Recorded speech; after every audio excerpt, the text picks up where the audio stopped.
Hello, Red Leader here. We're talking about Ahsoka Episode 7 today, titled The Chase. And that really was the best description to describe this episode, as it was chasing towards the finale.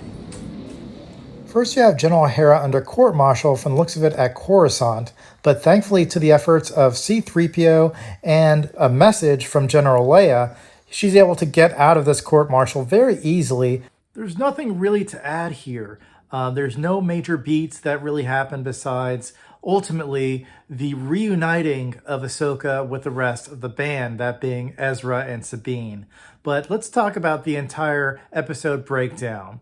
So first and foremost, you have Ahsoka training on her ship, and she's using these kind of holograms from the Clone Wars days with Anakin, kind of briefing her and giving her words of encouragement and wisdom that he recorded back during the Clone Wars. So it's very interesting if Luke ever got to see these training videos to actually see his dad in his prime.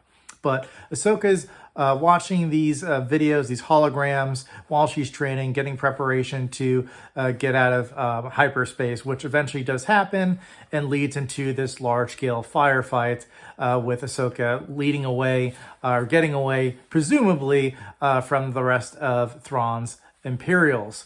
Now, this is just a way for Thrawn to kind of get them all together, to get them away, to buy time so he can get his shipments, his supplies and everything kind of gathered up so he can be ready to get to hyperspace and get out of there and strand the rest of the rebel group while they're distracted. But in any case, while he's kind of, so to speak, regrouping, he's leading Ahsoka and the band away as far as possible and kind of just manipulating things behind the scenes with his little holographic chessboard.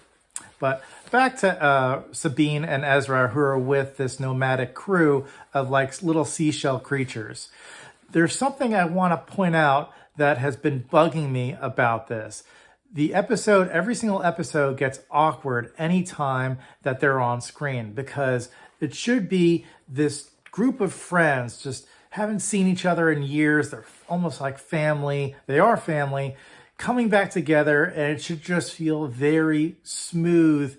It should be very heartfelt in each one of their interactions, that just kind of play off of one another. But honestly, Ezra and Sabine, in terms of the actress and actor that play them, it feels as if you kind of like if you're going into school on the first day and you're sat with somebody at your sharing a desk or sitting next to somebody, and you have to interact with them because you kind of, this is going to be your so to speak desk buddy for the remainder of the school year. You have to get to know them.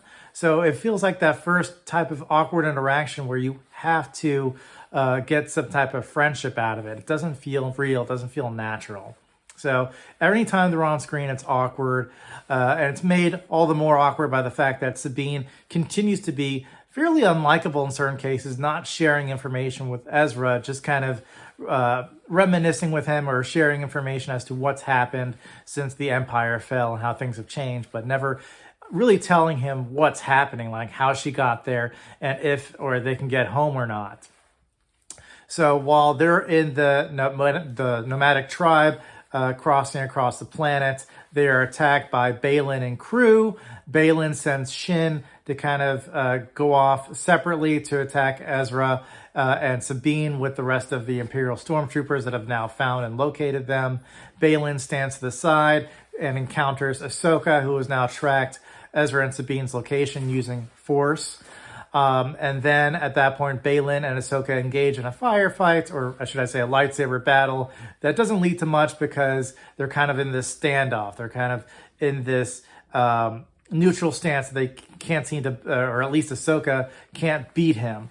And so they kind of separate. Ahsoka runs off to get to Sabine and Ezra. Shin, along with the Imperials, try to attack Ezra and Sabine, and Ezra is kind of using Force Kung Fu. He knows Kung Fu.